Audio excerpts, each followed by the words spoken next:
সংসার সুখী হয় রমণীর গুণে। মানে ছোট থেকেই কিন্তু এই প্রবাদটা শুনে বড় হয়েছে, কিন্তু এর পরের যে একটা লাইন আছে যে গুণবান পতি যদি থাকে তার শনে, এরকম কিছু একটা লাইন আছে। এই লাইনটা কিন্তু আমাদের সমাজে চলে না, কারণ আমাদের সমাজে হলো বউরাই সব কিছু করবে। একটা বউ যদি সংসারের কাজকর্ম সব কিছু ভালো মতো করে তাহলেই হয়তো সংসারটা সুখী হয়। মানে আমাদের সমাজ ব্যবস্থার ধারণাটা এরকম আর কি। আর হাজব্যান্ডরা শুধু আপনার ভরণ পোষণের দায়িত্বটা পালন করবে, বাকি সব দায়িত্ব হলো বউদের। ব্যাপারটা কিন্তু এরকমই দাঁড়ায় অনেকটা।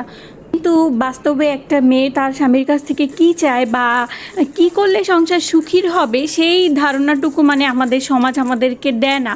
একটা ছেলেকেও যে বাসার টুকটাক কাজে সাহায্য করতে হবে সেই মানে শিক্ষাটুকুও দেওয়া হয় না। আবার যদি কোনো স্বামী তার বউকে বাসার কাজে টুকটাক সাহায্য করে তাহলে সেই স্বামী হয়ে যায় বউ পাগল। মানে আমাদের সমাজের ব্যবস্থাটা বা সমাজের মানুষের ধারণাটাই এরকম। যাই হোক, আমরা মেয়েরা সাধারণত কিন্তু হাজব্যান্ডের কাছ থেকে বেশি কিছু চাই না, মাঝে মাঝে আমাদের বাসার কাজগুলোতে টুকটাক সাহায্য করলেই হয়। তাছাড়া আমাদের কাজের একটু প্রশংসা করে দিলেই আমরা অনেক খুশি হয়ে যাই। আর আজকে যে ব্লগটা শেয়ার করতেছি এটা ছিল একটা ছুটির দিনের ব্লগ। সেদিন আমি অনেকগুলো পরোটা বানাইতেছিলাম। এখানে আমি পানি দেওয়ার পরে একটু লবণ আর একটু সয়াবিন তেল দিয়ে একটা ডো বানায় মানে পানিটা ফুটায় দেন ময়দাগুলো দিয়ে একটা ডো বানিয়ে নিতেছিলাম।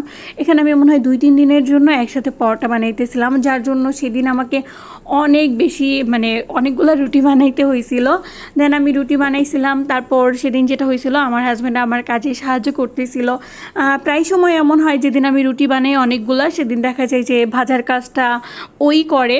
তো এখানে আমি রুটিগুলো বানানোর পর ভাজার কাজটা ওই করতেছিল। মাঝে মাঝেই দেখা যায় যখন মানে ওর ছুটি থাকে আমার এমন টুকটাক কাজে সাহায্য করে। তো এটা দেখে আমার ছেলেও ওর কাছ থেকে অনেক কিছু শিখে।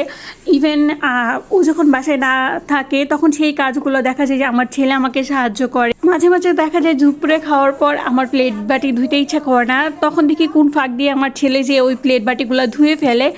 জাস্ট এরকমই আপনি যদি আপনার স্ত্রীকে সাহায্য করেন সেক্ষেত্রে কিন্তু আপনার সন্তানও আপনার স্ত্রীকে সাহায্য করার জন্য এগিয়ে আসবে।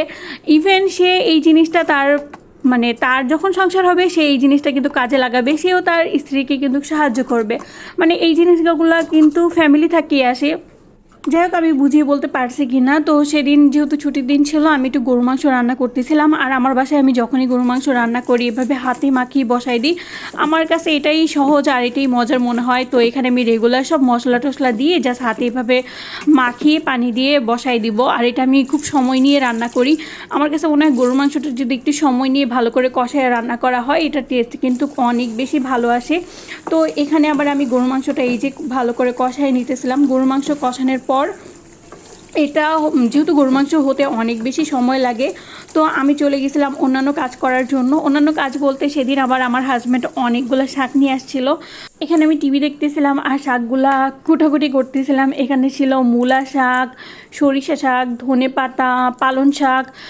তো টিভি দেখতে দেখতে কাজ করতেছিলাম আর ওইদিকে আমার গরু মাংস চুলাই ছিল।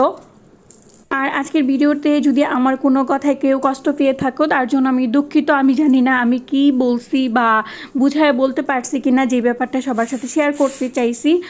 আর কে কোথা থেকে আমার ভিডিওটা দেখছো সেটাও কিন্তু কমেন্ট করে জানাতে পারো।